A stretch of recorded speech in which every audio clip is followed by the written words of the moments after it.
ہمارے پاس آگے آیت نمبر 183 دیکھیں، یا ایھا آمنوا کتب علیکم الصیام کما کتب علی الذین من قبلکم لعلکم تتقون، اے ایمان والو تم پر فرض کر دیے گئے ہیں روزے جس طرح کے فرض کر دیے گئے تھے تم سے پہلے لوگوں پر، کیوں؟ تاکہ تم متقی بن سکو۔ ایک تو یہ کہ اللہ تعالیٰ نے ایمان والوں کو مخاطب کیا، یہ محبت کا خطاب تھا کہ اللہ بڑی محبت سے کہہ رہا ہے، جس طرح آپ کسی کو محبت میں کہتے ہیں اپنا بیٹا ہے تو میرے بیٹے، اب بیٹا تو آپ کہ آپ بیٹا بھی کہتے ہو میرے بیٹے، تو یہ آپ اس سے یعنی اس کو کوئی بات بتانے لگے ہیں، کوئی اہم بات بتانے لگے ہیں، تو اس میں ایک محبت کا پہلو ہوتا ہے اس خطاب میں۔ یہ جو اللہ کا خطاب ہے، اللہ کہتا ہے ایمان والوں، مسلمانوں کو، ایمان والوں کو، جو ایمان رکھتے ہو ان کو خطاب ہے۔ جو ایمان نہیں رکھتے پھر وہ سوچے کون ہوں گے جو اس پر عمل نہیں کریں گے۔ تم پر روزے فرض کر دیے گئے ہیں، آگے ڈارس بھی بندوائی، امید دلائی، ایک ہمارے سامنے ایک مثل قائم کی کہ تم سے پہلے لوگوں پر بھی فرض تھے، یعنی تم ایک دم اپنے اوپر بوجھ نہ محسوس کرنا۔ بندے کے سامنے پہلے مثالیں انہوں کہ وہ بندے نے بھی یہ کام کیا، انہوں نے بھی، اس کے لیے وہ کام کرنا آسان ہو جاتا ہے۔ تو اللہ تعالیٰ نے گویا ہمارے لیے ایک آسانی پیدا یہ بھی فرمائی کہ ساتھ میں یہ بتایا کہ تم سے پہلوں پہ بھی فرض تھے، کوئی تم پر نئے فرض نہیں ہوئے، یعنی ہر قوم پہ فرض تھے۔ یہ حضرت آدم علیہ السلام کی تیسری چوتھی پیڑھی میں ایک بادشاہ تھا، حضرت شیس علیہ السلام کے آگے امت میں سے ایک بادشاہ گزرا، اس بادشاہ کی، وہ بادشاہ جو تھا نا اس کے علاقے میں بڑے اچھے وہ با انصاف اور خدا ترس بادشاہ تھا۔ تو اس میں یہ ہوا کہ ایک مرتبہ اس کے ارد گرد جو علاقے تھے جہاں اس کی بادشاہ اتنی تھی، اس کے پڑوس میں وہاں پر قحط سالی ہوگی، لوگ بھوکے رہنے لگے، تو اس نے اپنی عوام کو جمع کیا اور عوام کو یہ بات کہی ہے کہ ہم ایسا کرتے ہیں کہ صبح کھاتے ہیں، شام کو کھاتے ہیں، دن کا کھانا ہم اپنا روک دیتے ہیں اور دن کا کھانا ہم اپنے پڑوسیوں کو بھیجتے ہیں کیونکہ وہ بھوکے ہیں۔ تو انہوں نے یہ عمل کیا اور پوری قوم نے اس کی بات سنی، اور وہ کیا کرتے، دن کے حصے کا سارا کھانا وہ اپنے پڑوس میں بھیجتے، دوسرے ملک میں بھیجتے۔ اللہ کو ان کی یہ بات اتنی پسند آئی کہ اللہ نے پھر اس کے بعد جتنی امتیں آتی کہ ان پہ روزے فرض کر دیے۔ اب کسی پہ روزہ جو ہے نا کسی مہینے میں، کسی پہ کسی مہینے میں، کسی پہ کسی کوئی تعداد میں، مسلمانوں پہ جو ہے نا وہ الگ، یعنی روزے تو فرض ہے سب امتوں پر، لیکن ان کی حیت اور ان کے مہینے اور ان کی مدت الگ الگ تھی کتنے رکھنے۔ تو اللہ تعالیٰ نے یہاں یہ بھی بتایا کہ تم سے پہلے لوگوں پر بھی روزے فرض کر دیے گئے ہیں، اور فرمایا ایام معدودات، اگلی آیت میں ایام معدودات، یہ گنتی کی تو دن ہے۔ گنتی کے دن کتنے دیکھیں، سال میں کتنے دن ہوتے ہیں؟ 365 دن۔ 365 دن روزے فرض ہے؟ نہیں۔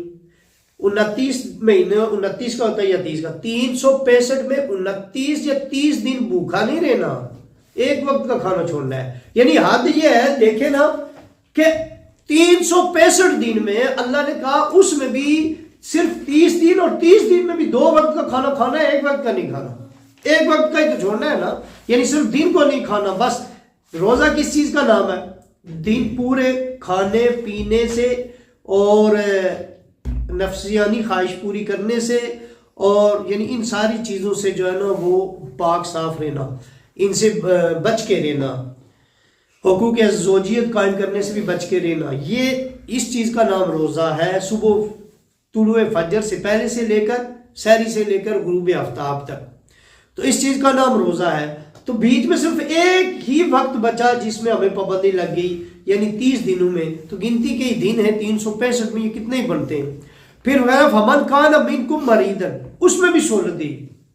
دیکھیں اللہ تعالیٰ نے سہولت بھی دے دی، کیا یہ ہوتی ہے دین پہ سختی نہیں ہے؟ بعض لوگ کہتے ہیں جی دین پہ کوئی سختی نہیں ہے، دین میں بعض معاملات میں سختی ہے جب تم اس کے اہل ہو، جب اہل نہیں ہو تو پھر سختی نہیں ہے۔ کہ تم میں سے کوئی مریض ہے، اگر کوئی بیمار ہے وہ روزہ نہیں رکھ سکتا، اولا سفر، یا سفر پر ہے۔ پہلے دور میں سفر پیدل کرتے تھے، گھوڑوں پہ کرتے تھے، اونٹوں پہ کرتے تھے، صحرا میں کرتے تھے، ساتھ میں پانی بھی نہیں ہوتا تھا وغیرہ۔ تو اب تو وہ صورتیں بھی، اب تو بہت ساری صورتیں آ گئی ہیں، وہ پریشانیاں نہیں ہیں۔ تم میں سے کوئی مریض ہو یا پھر سفر پر ہو، فَعِدَّةٌ مِّنْ أَيَّامٍ أُخَرَ، تو پھر دوسرے دنوں میں وہ عدت پوری کرے۔ یعنی جو روزے اس کے سفر میں رہ گئے ہیں، یا جو روزے اس کے مریض کی حالت میں رہ گئے ہیں، تو وہ جب رمضان ختم ہو تو پھر وہ روزے رکھے۔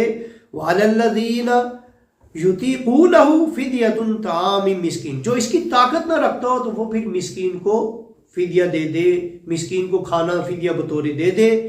فَمَن تَطَوَّعَ خَيْرًا فَهُوَ خَيْرٌ لَهُ، جو اس میں بھی خوشی سے زیادہ دینا چاہے تو وہ اس کے لیے بہتر ہے.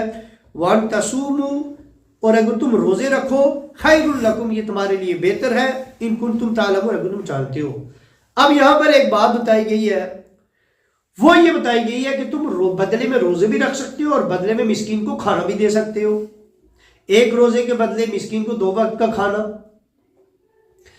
تو ایک روزے کے بدلے میں ایک روزہ. ویسے تو حضور نے فرمایا اگر ساری زندگی بھی تم روزے رکھتے رہو نا، ساری زندگی، رمضان کے ایک روزے کا بدل نہیں ہے وہ. لیکن یہ ہے کہ چھوٹ ہے کہ بیمار تھے یا مریض یا سفر پر تھے، تم نے روزہ نہیں رکھا تو بدلے میں روزہ ہی رکھنا ہے، فدیہ نہیں دینا. فدیہ وہ دے جو روزے کی طاقت نہیں رکھتا، یہ اس کے لیے ہے. ہر بندہ اٹھ کے کہے کہ میں نے روزے نہیں رکھے تو میں فدیہ دے دوں، نہیں. فدیہ اس کے لیے ہے کہ جو روزے رکھنے کی، کبھی مثلا کسی ایسی شوگر کا مریض ہے بندہ کہ وہ دوائی کے بغیر کبھی زندگی میں نہیں رہ سکتا، ڈاکٹر نے لکھ کے دے دیا تو اب وہ فدیہ دے گا. ایسا کوئی مرض لاحق ہو گیا کہ وہ کبھی بھی روزہ نہیں رکھ سکتا تو وہ فدیہ دے گا. لیکن جو وقتی طور پہ بیمار ہوا تھا بعد میں ٹھیک ہو گیا، روزے رکھ سکتا ہے، اس کا فدیہ قبول نہیں، اس نے روزہ ہی رکھنا ہے. تو وہ اس نے روزہ ہی، وَإِن تَصُومُوا خَيْرٌ لَكُمْ، اللہ نے اس لیے کہا کہ تم روزے رکھو تو وہ بہتر ہے. یہ اس کے لیے جو مریض ہے اور فدیہ دے رہا ہے، یعنی کہ وہ بعد میں بھی فدیہ دے، اس حالت میں بھی وہ روزے رکھے، وہ زیادہ بہتر ہے. تو برعام بندے کے لیے نہیں ہے کہ وہ بدلے میں فدیہ دے دے اور کہے جی بس میرے روزے معاف ہو گئے. نہیں، اس نے بدلے میں روزے ہی رکھنے ہیں. تو اللہ نے کہا جو روزے نہ رکھ سکے، اس کی طاقت نہ ہو، تو وہ پھر فدیہ دے دے مسکین کو، اور خوشی سے زیادہ بھی دو. فدیہ ضروری نہیں اتنا، یہ مطلب ہے فَمَن تَطَوَّعَ خَيْرًا فَهُوَ خَيْرٌ لَهُ، اس کے لیے زیادہ بہتر ہے.